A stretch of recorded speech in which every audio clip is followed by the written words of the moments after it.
हालात कभी नहीं बदले, खुदा ने उस शख्स के हालात कभी नहीं बदले जिसे ना हो ख्याल खुद अपने हालात बदलने का।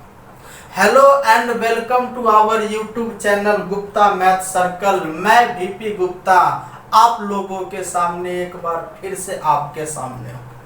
आज हम लोग जो है सो यानी जहां तक पिछले क्लास में पढ़े थे उसके आगे से हम लोग कंटिन्यू करते हैं। तो आज का हमारा जो है सेशन होगा एसटीडी पार्ट 2।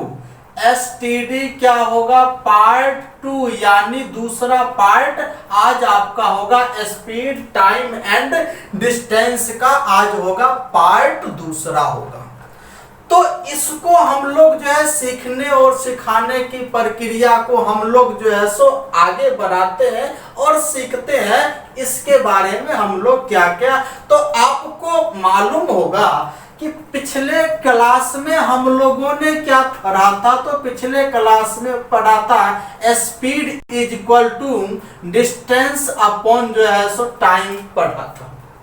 तो हमें ये जो है सो अब यहाँ पर ये बताइए डिस्टेंस इज इक्वल टू कितना हो जाएगा? तो ये हो जाएगा स्पीड इनटू जो है सो टाइम आपका हो जाएगा।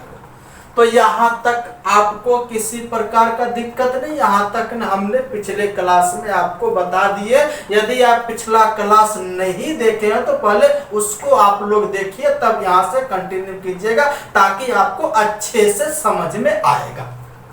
हो गया। अब हम आते हैं इसमें जो है सो अब मैं बात करता हूं केस 1।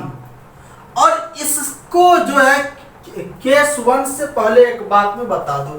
अब आपको इस चैप्टर में यानी कि इस चैप्टर में आपका जो है सो क्वेश्चन में क्या होगा, या तो आपका स्पीड होगा, या तो यहाँ पे टाइम होगा, या तो डिस्टेंस आपसे पूछेगा।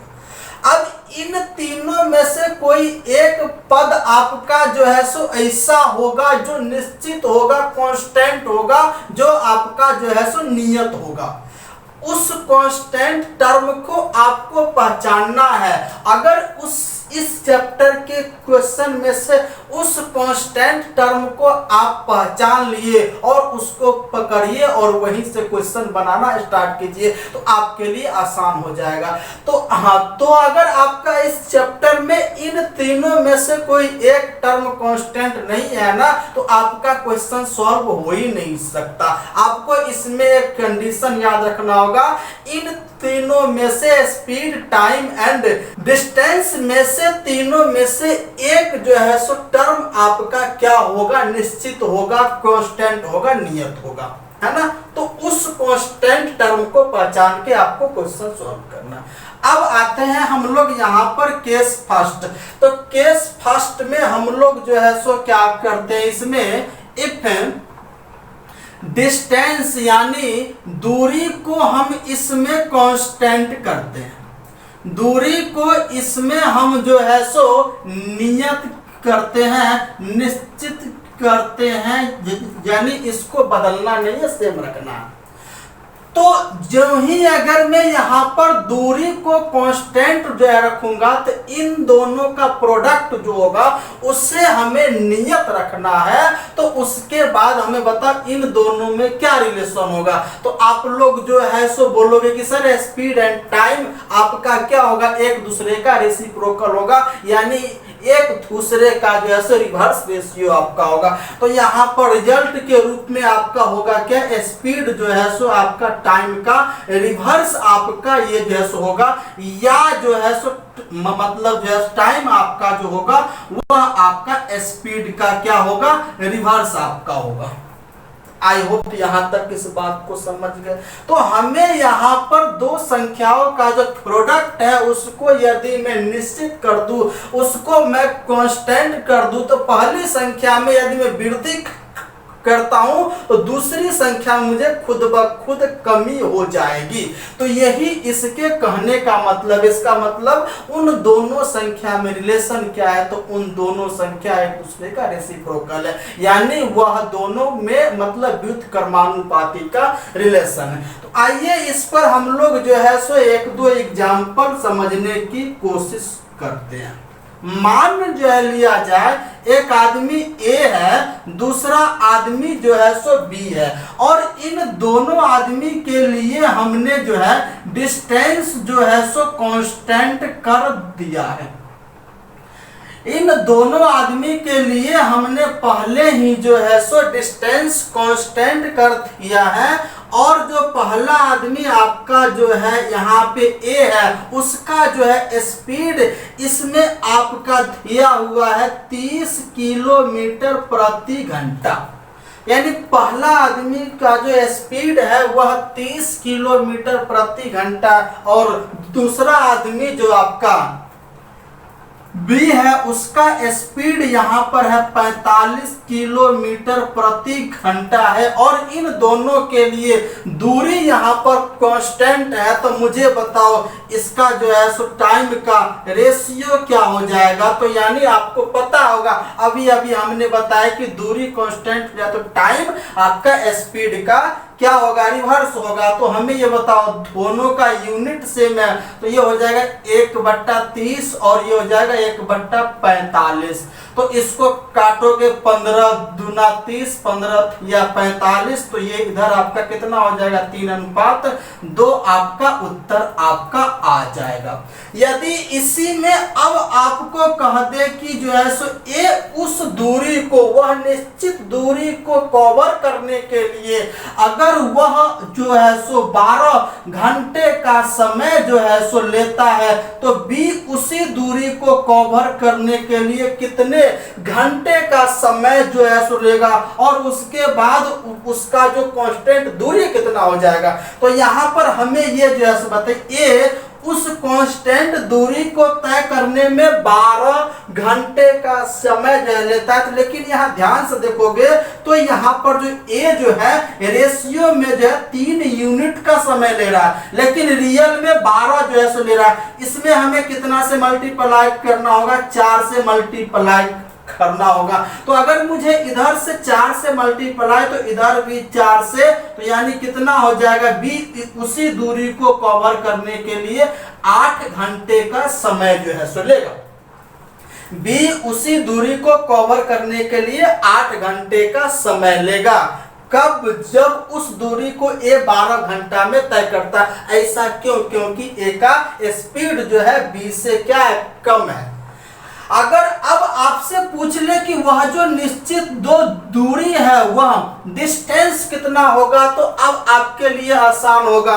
डिस्टेंस इज इक्वल टू होता क्या, स्पीड इनटू जो है टाइम। तो आपको जो है सो यहाँ पे जिसका स्पीड जो है सो लोगे उसी का आपका जो है सो लेना पड़ेगा जो है टाइम। तो हमें ये बताओ, अगर मैं ए का स्पीड यहाँ पर ले लूं जो है सो 30, तो उस दूरी को कवर करने के लिए ए को कितना समय लग रहा है, तो ए को लग रहा है 12 घंटा।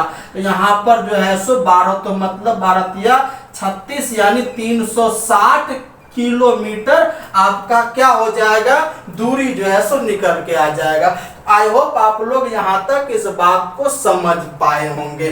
तो हम लोग जो है इस पर जो है सो 1-2 मतलब यहाँ पर और करते हैं। अब आपका इसमें डिस्टेंस को उसने जो है सो रखा है कांस्टेंट, मतलब जो है सो मान लो कहीं से आपका दूरी है, यानी जो है सो तो यहाँ आपका यहाँ पर दूरी जो है सो कांस्टेंट जो है सो रखा है। तो यदि आपका दूरी मतलब कांस्टेंट है, तो अब की बार जो है सो ए है, बी है और सी है। अब की बार यहाँ पे 3 लोग हैं। अब यानी ए के द्वारा तो ए का जो स्पीड है वह आपका कितना है, तो वह आपका हो जाएगा 12 किलोमीटर प्रति घंटा है। बी का जो आपका स्पीड है वह 15 किलोमीटर प्रति घंटा है, एंड सी का जो स्पीड है वह 18 किलोमीटर प्रति घंटा है। और इन तीनों के लिए डिस्टेंस हमारा कांस्टेंट है। तो मुझे ये बताइए इन तीनों का जो है टाइम का रेशियो क्या हो जाएगा। तो आप लोग क्या करोगे, इसका जो है सो इसका जो है अगर दूरी मेरा कांस्टेंट हो तो टाइम स्पीड स्पीड का क्या होता है, रिवर्स होता है। तो मुझे बताओ 12, 15, 18 का रिवर्स रेशियो हमें निकालना है। तो रिवर्स रेशियो आपको जो है सो निकालने आता, कुछ नहीं करना, इन तीनों का लेना है एलसीएम। तो अब यहाँ देखोगे तो 12, 15 और 18 का जो है एलसीएम अगर आप लोगे तो कितना हो जाएगा, 180 आपका होगा। तो इसका जो आपका एलसीएम कितना हो जाएगा, 180 होगा। तो आप 180 में 12 से भाग जो है सो लगाओगे, कितना हो जाएगा, 15 हो जाएगा। अब उसके बाद जो है सो यहाँ पे जो है सो उसके बाद अगर 180 में 15 से भाग जो है लगाओ, कितना हो जाएगा आपका, 12 होगा।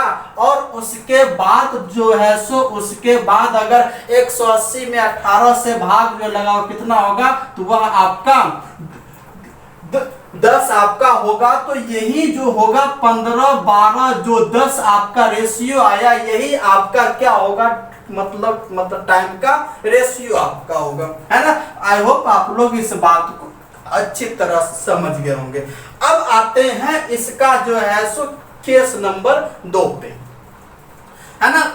मिटाता हूं इसे अब मैं। दूसरा केस क्या है इसके बारे में अब हम लोग समझते हैं। दूसरा केस इसमें आपका हो जाएगा, ये भी सिंपल है, यानी सेकेंड कंडीशन में अब मैं कह दूं कि अब की बार जो है सो, हाँ, तो अब की बार जो है सो टाइम को कांस्टेंट कर दो। यदि अब आप इसमें जो है सो टाइम को कांस्टेंट करते हैं तो क्या रिजल्ट आने वाले। अब हमने जो है सो इस चीज को यहाँ पर जो है सो टाइम को कांस्टेंट कर दिया। तो जो ही मैं यदि जो है सो टाइम को कांस्टेंट कर दूं तो आपका क्या होगा, दूरी आपका जो है सो बढ़ाने पर और उतने ही समय में पहुंचना है, तो आपका स्पीड भी क्या होगा, बढ़ाना होगा। तो यहाँ पर जो है सो ये हो जाएगा, दूरी आपका हो जाएगा डायरेक्टली प्रोपोर्शनल टू स्पीड, या तो यह आपका हो जाएगा स्पीड डायरेक्टली प्रोपोर्शनल टू आपका क्या हो जाएगा, डिस्टेंस आपका जो है सो निकल के आएगा। तो यहां तक इस बात को समझ गए होंगे। अब इस पर भी 1-2 एग्जाम्पल हम लोग जो है सो लेते हैं, है ना। तो हाँ, तो एग्जाम्पल में अब की बार क्या है कि मतलब जो है टाइम को हमने कांस्टेंट रखा। अब की बार हमने जो है टाइम को कांस्टेंट जो है सो रखा है। तो अब आपका होगा क्या, तो इसमें अगर है हमारा, हाँ, तो एक आदमी ए है, दूसरा आदमी बी है, मतलब ये है। अब इसमें ए का जो स्पीड है वह आपका कितना है, तो वह आपका है 35 मीटर पर सेकंड है। दूसरा आदमी बी है तो उसका, हाँ, तो उसका जो आपका स्पीड है वह 20 मीटर पर सेकंड है। तो दोनों का यूनिट हमने जो ले लिया से, तो यहाँ पर जो है दोनों का स्पीड जो है दिया हुआ है और यहाँ पर अब की बार टाइम कांस्टेंट है। तो मुझे बताओ दूरी का जो रेशियो होगा वह आपका होगा क्या।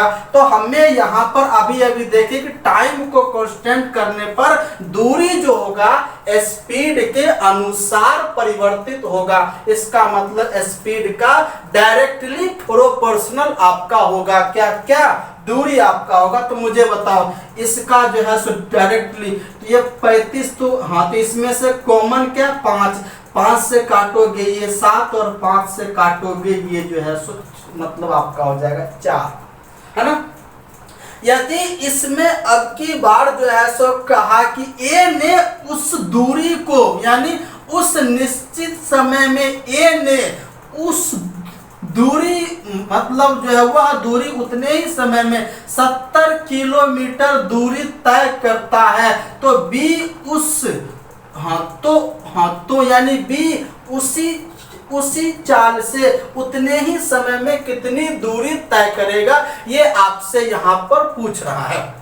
तो हमें यहाँ पर ये जो है सो बताओ, यहाँ पर दूरी ए आपका रेशियो में 7 है, लेकिन ए का जो रियल जो डिस्टेंस है, रियल जो दूरी है वो कितना है, तो वो आपका 70 किलोमीटर। तो कुछ नहीं करना, यहाँ पर एक जीरो लगाना। तो जो ही यहाँ पर एक जीरो लगाए तो यहाँ भी एक जीरो, अर्थात बी उतने ही समय में उसको जो है सो यानी बी उतने ही समय 20 के स्पीड से वह 40 किलोमीटर की दूरी जो है सो तय करेगा, है ना। तो आई होप आप लोग यहाँ तक इस बात को समझ गए होंगे। आइए एक दो एग्जाम्पल और मैं यहाँ पर ले रहा हूँ। अब इसमें है कि इसमें भी आपका क्या है कि टाइम जो है कांस्टेंट है ना। आपके प्रश्न में स्पीड, टाइम एंड डिस्टेंस में से कोई एक न एक चीज कांस्टेंट दिया हुआ होगा, बशर्ते आपको पहचानना है वो मतलब हुआ कांस्टेंट टर्म क्या है ना। तो इसमें पहले ही हमने लिख दिया कि समय को निश्चित कर दिया गया, समय में बदलाव कुछ नहीं किया। अब इसमें है कि ए जो है और जो है बी है और यहाँ पर सी है। ए जो है उतने ही समय में 50 किलोमीटर की दूरी तय करता, बी जो है उतने ही समय में 40 किलोमीटर की दूरी तय करता, और सी जो है उतने ही समय में जो है सो वह आपका क्या है 25 किलोमीटर की दूरी तय करता है। तो मुझे बताओ इन तीनों का स्पीड का रेशियो क्या होगा, स्पीड का जो है सो रेशियो क्या होगा इन तीनों का, एबीसी का। तो आपको मालूम है कि जो ही मैं यहाँ पे जो टाइम को कांस्टेंट कर दिया, तो मुझे बताओ यहाँ पर जो है सो मैंने जो है सो टाइम को कांस्टेंट करने पर दूरी का जो रेशियो होगा वह स्पीड के डायरेक्टली प्रोपोर्शनल होगा, या स्पीड दूरी का डायरेक्टली प्रोपोर्शनल होगा। तो हमें निकालना क्या स्पीड, तो हमें ये बता इसका हमें डायरेक्टली प्रोपोर्शनल यानी कि सीधा समानुपाती निकालना। तो हमें ये बताओ इसको रेशियो में मतलब डिस्टेंस को रेशियो में कन्वर्ट करके लिख दो, उत्तर आ जाएगा। तो मुझे बताओ ये सब जो है इन तीनों में 5 मतलब कॉमन है, तो 5 से अगर काटते हो तो कितना हो जाएगा, ये आपका हो जाएगा 5 से कटेगा 10, 5 से कटेगा 8 और 5 से ये कटेगा 5, तो यानी 8 तो यानी आपका हो जाएगा 10:8:5 आपका उत्तर आ गया। तो आई होप आप लोग यहाँ तक इस बात को अच्छी तरह से समझ गए होंगे, है ना। तो हम लोग जो है सो क्या करते हैं, आज के लिए रखते ही इतना ही है, उसके बाद हम लोग इसका नेक्स्ट कंसेप्ट हम लोग नेक्स्ट वीडियो में लेके आएंगे। तब तक के लिए धन्यवाद।